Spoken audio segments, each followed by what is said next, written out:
Hello, everybody. I'm now recording here, just so folks are aware, this is a part of our Moodle mini workshops that we're doing in the fall of 2025. This is a little bit more of a pointed topic that's related to Moodle and related to a couple of other things. Just so you know, I am doing this live for the recording. As folks may be hopping in and out, I will be addressing questions there. If not, then we'll be treating this as kind of like just a resource or a lecture about how to create and manage a YouTube channel. So getting started here, um, just want to bring attention to the fact that we do have some dates left for our Moodle mini workshop series. I believe the next one for us is making the most of discussion forums, which I will be leading. And Becky will be rounding off our series here with quiz question banks, both very valuable exercises, particularly if you're coming in after watching some of our discussions about the gradebook and advanced grading methods or aligning things with your Moodle calendar. There's a lot of synergies there with these. That's why we plan them out like that. There still is an opportunity to register for each one of these. And just because you register, you don't necessarily have to attend. You will receive these videos.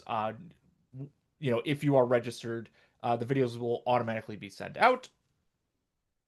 Um, and they will also be available on our academic technology page. And I am letting in Danielle.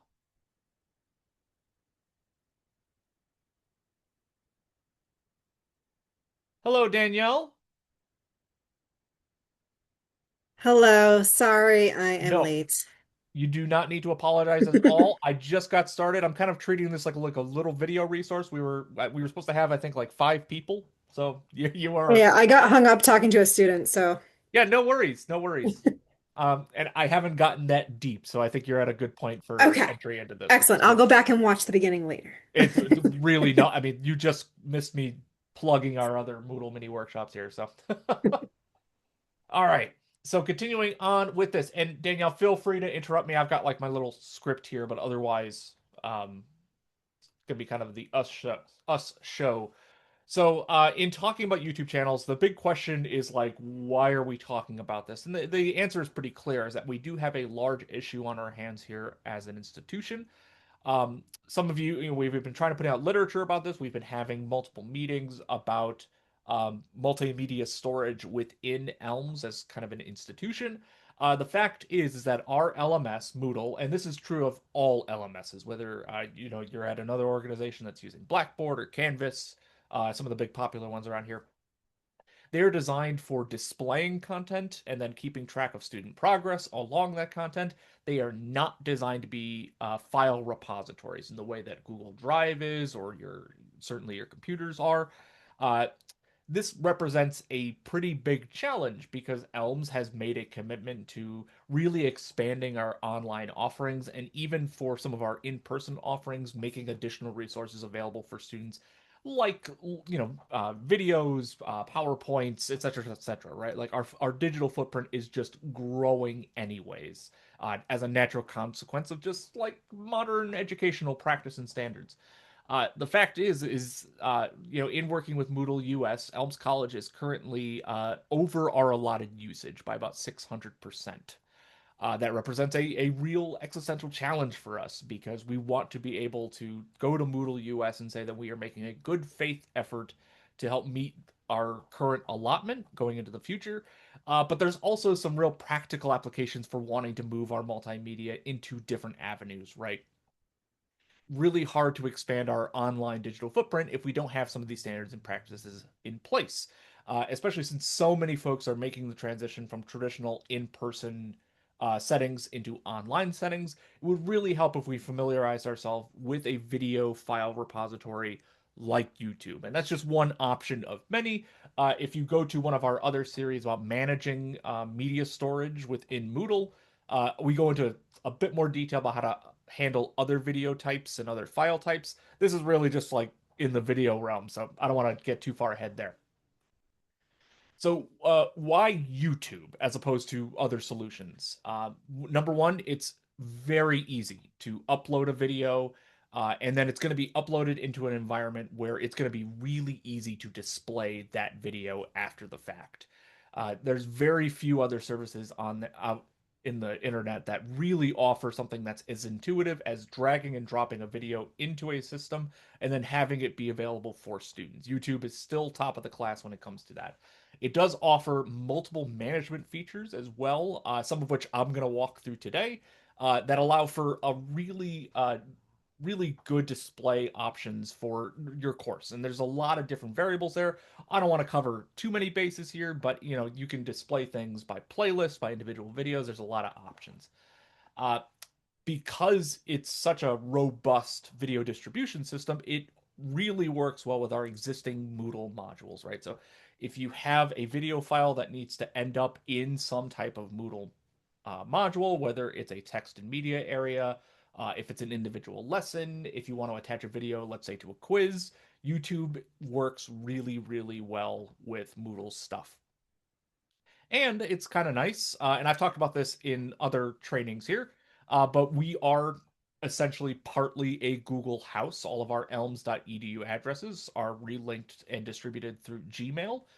So because YouTube is part of that Google app ecosystem, there's some really nice integrations there. There's not additional signups that you need to do. It's just available to you as an instructor, regardless of where you're coming from. So technically, because we all have a Google account associated with our at elms.edu address, you technically already have a YouTube channel. You've probably never used it. You probably didn't even know it existed, but it already exists there. And this is important. I can't stress this enough. When you are managing your videos for your Moodle courses, we are not just recommending, we're just outright requiring that you use your Elms edu addresses. I know some folks are coming in and they might be using a combination of their personal email for storage or an email from another institution. For your Moodle integration purposes, it's going to save a lot of hassle down the pike if when you're uploading videos to your YouTube channel, you're using that at elms.edu email address. Once again, there's some workarounds there. We want to try to stress that, yes, this is going to be the easiest path for you. Now, the link to this, and I'm actually going to swap the sharing permission so that I'm going to walk through YouTube Studio in a second. There's multiple ways to get there. The easiest one is to just click on that link, or you can type it in studio.youtube.com. Alternatively, if you just go to YouTube, up in the top right hand corner, you're going to see your little profile icon. Mine's just that simple R. And if you click on it, it brings down a drop down menu and like 3 or 4 options down that list. You will see an option for YouTube Studio. That's going to bring you to the same spot. So, with that in mind, let me switch over my window here. And Danielle, you're a good test case for this. Hopefully you're able to see my channel dashboard now. Great. Excellent. So going to YouTube Studio, you're presented with this, and yours might look a little bit different because I've configured my Google settings for a dark theme rather than the light theme. That's just for me because I just stare at computer monitors all day, so I prefer dark themes. But you're going to be presented with all the same options here, and there's a lot of really great tidbits once you kind of dive deeper into the YouTube ecosystem. They have different trainings there for creators. There are many people that actively make their careers by uploading videos to YouTube. There's some quick channel analytics where you could see current subscribers, which videos have been watched recently, what are the top videos. As you can see here, I'm hosting a couple different videos here for the English 2001 class. The big money stuff that we're going to be talking about today is the stuff here on the left-hand side. That's going to be your dashboard, which features links to get to your content, analytics, community. We're not going to be so concerned with all of that because what we're looking to do is to upload a video into the YouTube ecosystem and then later bring it into Moodle. So let's talk about how to do that. And right here at the front from your dashboard, if I click around, there's different options there, but we want to upload a video. Now from here, it just brings up a simple dialogue, and I've shown this a bunch of different times to a bunch of different people. You can drag and drop a video file in here, or if you click on this button, select files, it will bring up your browser's file system storage stuff. Since I have a video here, I'm just going to click and I'm going to drag it in. And then it makes a fun animation, and then it starts it off. That literally as simple as it gets. So now that I've got this in here, and this is a video that I've prepared for a couple different folks about how to use Grammarly's authorship tool, I need to give it some pertinent details. And this is where some folks get lost in the weeds, and I want to walk through each one of these step by step. So, first thing it's going to prompt you to do, and this is once again, it's going to say required here, is you need to give this a video title.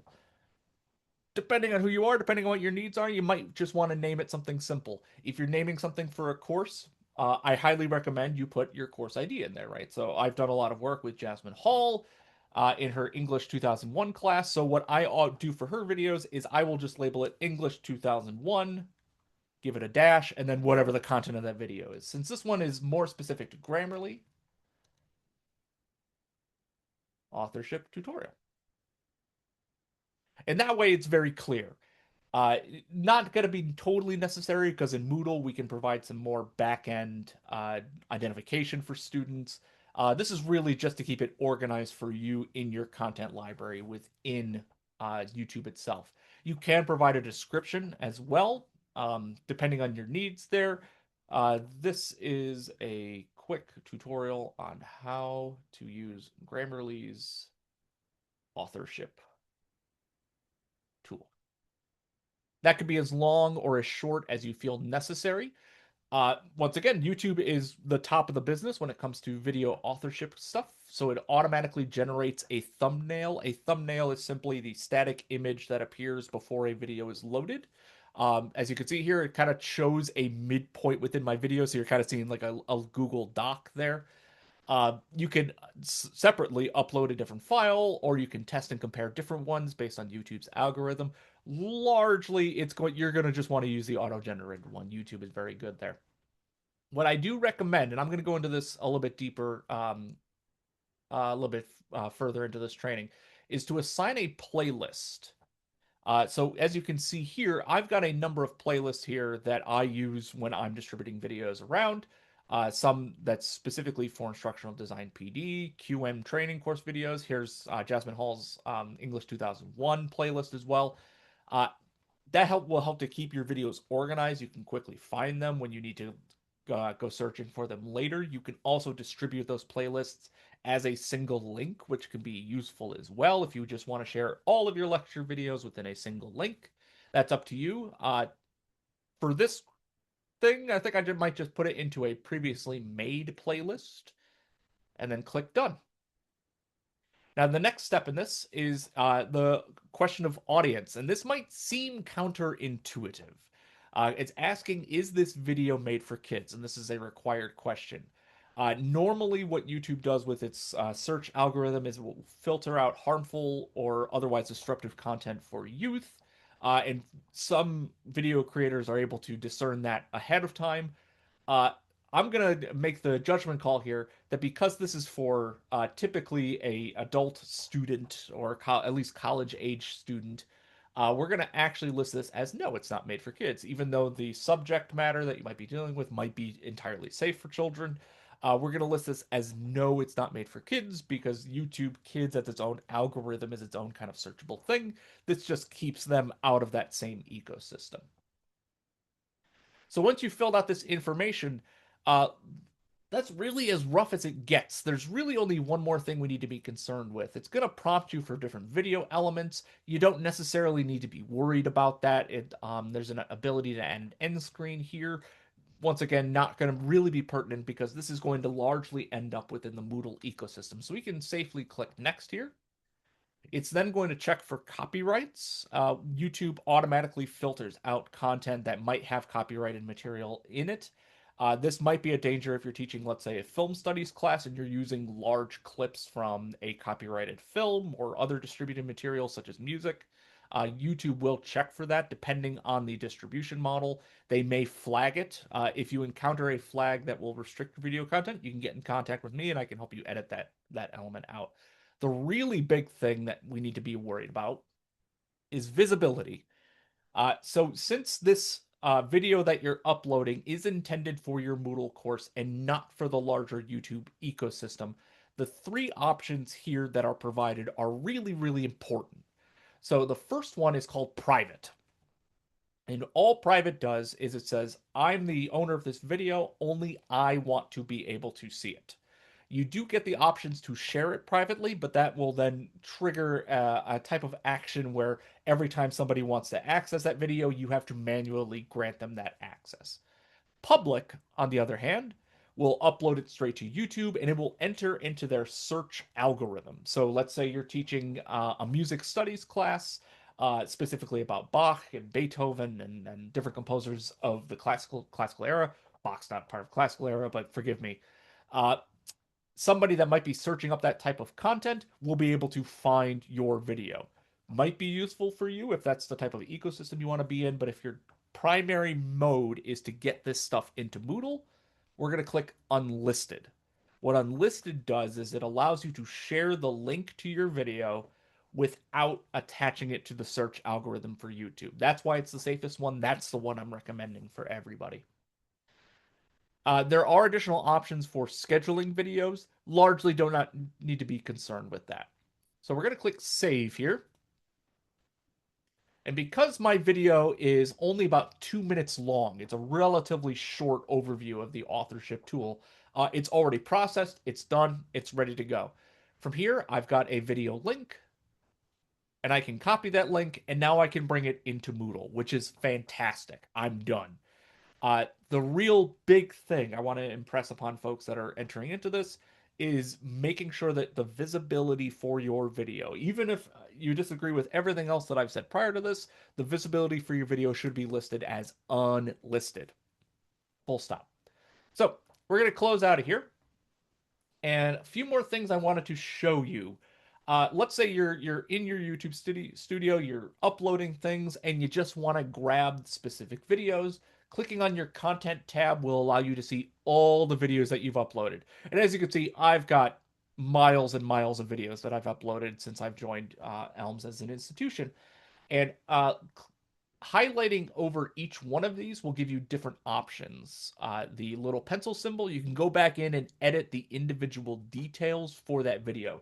Same as we just set up there. You can see the analytics for that video. You can see how many people have seen that video, which might be useful for you if you're sharing that video with a large class. You could also view the video directly on YouTube, which might be handy for us right here. Because once I have this, if I right click on this video, I'm able to copy that video URL, able to copy the video URL at the current time. I'm also able to copy an embed code. And I'm not going to demonstrate that here because a lot of folks aren't, they don't feel confident opening up the source code within Moodle to allow embed codes. But if you are comfortable with using specifically iframe elements, you can use the copy embed code to do some really cool things. For most folks, you could just go in and copy this video URL as you need to. From this content page as well, you can also take a look at your playlists. And you can see here, I've got all my different playlists, the ways that I've organized my videos. And you can go in and you can add in different details for this. So if I go into my Elms IDPD, I can see that, oops, I have my visibility here as public. Make sure that's unlisted and then save. I did that on purpose. So, attached to each playlist, you can also see all of the videos that are within here. Here are some videos that I've done in previous for previous PDs in the past. I can also take a look at analytics to see how many people have watched them. So 2 people have watched my instructional design PD videos, which is good. I actually had I want to say like 30 people for this cultivating positive online spaces one. So having just 2 views doesn't really bother me too much there. So that gets you all of your videos. That gets you all of your playlists. We're going to go back into here now because the other really large thing I just want to talk about real quickly, just aside from YouTube, is just some tips for creating videos. And this is something that I'm starting to spread the gospel on as somebody that's been creating videos for online ecosystems for, I'm going to say charitably 10 years at this point. The couple just real quick tips for you is number one, create a script. There's a lot of folks that go in and they just kind of wing it. And that is going to lead as a recipe for failure in a lot of cases. It will lead to a lot of unnecessary pauses, kind of like what I'm doing here, right? I've got my notes over here on my left-hand monitor, but there's still a lot of stuttering that goes on. The more that you can plan for your videos, the more smooth your videos will sound, the clearer it'll be for your students. This also gives you an opportunity to align it back to your course and module level learning objectives. That way, there's real synergy between what students see in their syllabus and then what you're going to be doing in your lecture. You also want to determine, and you could write this in your scripts, is what kind of graphics do you need? Do you want to share other types of videos? Google Slides, PowerPoint, they're really great if you just want to display some text, if you just want to display some image. There's also the capability to embed videos in either of those platforms as well. It makes for a real quick and dirty graphic design suite in case you just want to demonstrate something while you're talking over it. External editors like Canva, which I know is gaining a lot of popularity on campus, really great for helpful video editing. One of the things that I'm going to do with this video afterwards is I'm going to download it and then I'm just going to trim off like the first 10 seconds and probably about the last 30 seconds because that's usually just me getting stuff set up. Editors like Canva rather, will allow you to do the same types of things. And then the really, really big one that I always impress upon people that are starting to get into creating videos for online spaces is to keep your videos short. A 40-minute lecture, an hour lecture, a 2-hour lecture does not work typically in an online format. Student engagement, learner engagement, even just viewing engagement. People, after about 8 to 12 minutes, are going to start looking at their phones. They're going to start looking away at other tabs. They're going to be distracted. Keep your videos tight, focused, time yourself. And then what will end up happening naturally is by splitting up your 40-minute lectures into 8 to 12-minute lectures is that you're going to have a variety of videos that can, instead of being about one single topic, could be about a variety of topics. And that's part of the ethos there. Go in with a plan, practice your plan, and then go in and record your final product. And if you need help with video editing, that's part of what I do in the instructional design office is I can help you to script out, record, and then edit your videos on the backside. So that will do it for me today. I feel like I should open up the floor here for questions, but Danielle, that's going to be largely up to you. No, I really don't have any questions right now. I feel like I want to go in and like play around with it, and Yes, then I can see myself coming to you later and be like, how do I edit this to and be that's better? But totally fine, totally natural, right? Like the difficult thing with YouTube in particular is just like going in, checking out what all the buttons do, seeing which ones break, and if one of them breaks, you can always just ping me for it. The big thing, right, is for a lot of people, and it's really going to depend on the person. If you already have a lot of videos that are embedded within Moodle, we're asking folks to bring them out of Moodle and into YouTube. And that requires quite a bit of work and quite a bit of planning. If that's the case for you, just reach out to me and I can help you out with that plan. thank you. This was interesting and helpful. Oh, all these different uses I could have for doing different types of videos. Cool. Thank Yeah, you. yeah, of course. That's what I'm here for. That's why they pay me the bucks. So anyways, I'm gonna actually call it here, unless somebody happens to pop in. This is gonna be a good rough draft video for me later in the week. I am hosting another version of this on Thursday night. So if folks come in, they want to check it out, that's great. So thank you, Danielle. Bye bye.